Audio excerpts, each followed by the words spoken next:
September reading wrap-up time. Let's start with Slewfoot by Brom. This is like a dark historical fantasy. So we've got Abatha, who lives in 1666 New England.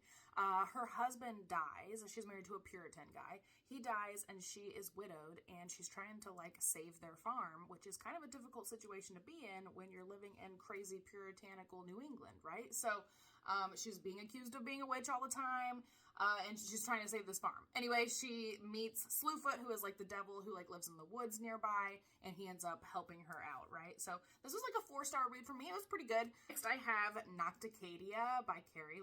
So we've got this girl, Lilia, who her mother dies from a mysterious illness, and Lilia ends up being accepted to this university that specializes in studying this illness.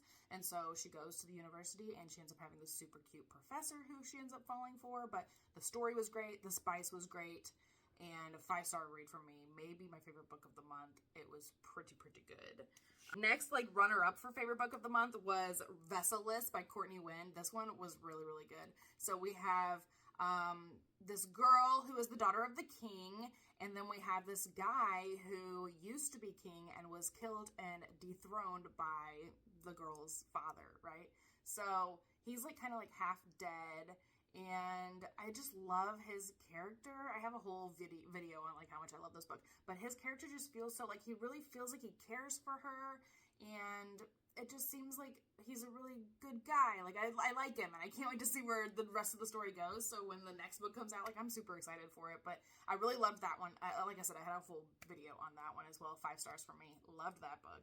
Next, I have A Throne of Shadows by Tessonja, Odette. So this is a romantasy, kind of YA-y feeling. I don't know if it was actually YA, but it feels kind of YA. 4-star read for me. So we have a prince who... his kingdom is kind of going into financial trouble, and he's trying to win the hand of this princess who may be able to, help him financially save his kingdom.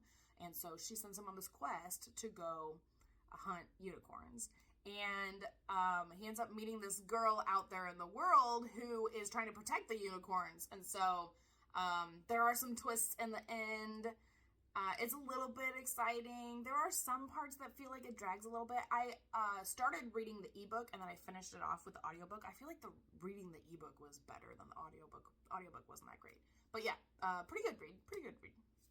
Next, I have Hollowed by Jessica Taylor. This is a Sleepy Hollow retelling, but it's a fantasy romance. Feels kind of YA. So there's this girl, Katrina, who lives in this village where they have to sacrifice somebody, one person every year, in order to continue to keep the village safe from the outside world, protected. The wards on the village have to be protected, have to be renewed every year with a sacrifice. Katrina, whose mom is the leader of the town, ends up being the one who's a sacrifice this year. So what the heck?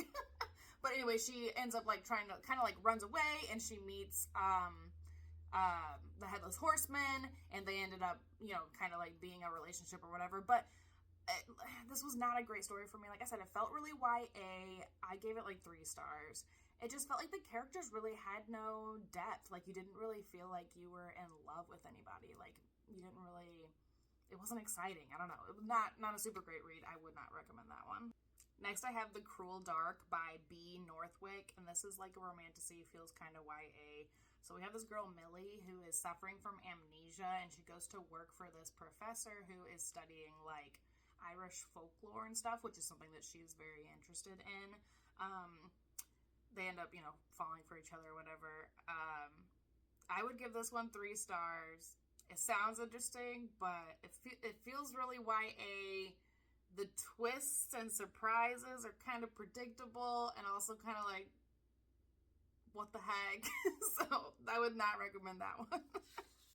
I also read Thrown in the Dark by A.K. Caggiano.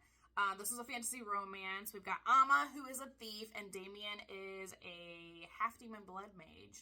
And it's supposed to be, it's kind of marketed as, Damien is really grumpy and, very dark and, I don't know how to describe it. He's just, a grumpy guy. And then there's Amma, who is, she's not necessarily, bubbly and fun. She's just a kind person. She's just, a normal, good and kind person. And she's trying to teach Damien, you don't have to be a butt all the time. You can, like, be nice, right? So I thought it was kind of fun. There's some fun little, you know, funny bits, and, like, the banter and stuff is kind of fun. There's no spice, but there are subsequent books, and it's not that it feels YA, it just feels more, like, funny, but also, like, dark romancy, you know? So, like, I don't really know. It was really good. I like that one.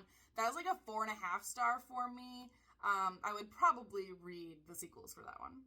Lastly, I have a book that does not go with the rest of the books for the month. I have Gay the Pray Away by Natalie Naudus, and this is so there's this girl, Valerie, who grows up in this super religious Christian household and is very shut off from, like, TV and media and all kinds of things, and she ends up going to the library and finding a book that at least, like, kind of mentions, like, lesbians, and she kind of realizes, maybe I am a lesbian, maybe I'm bi, you know, and so she ends up also meeting this girl who happens to be going through the same, like, super religious school program type thing, homeschool program she's going through, and they end up, like, falling in love. So it's kind of YA, but it was kind of a cute story anyway, so that one was a 4-star from me.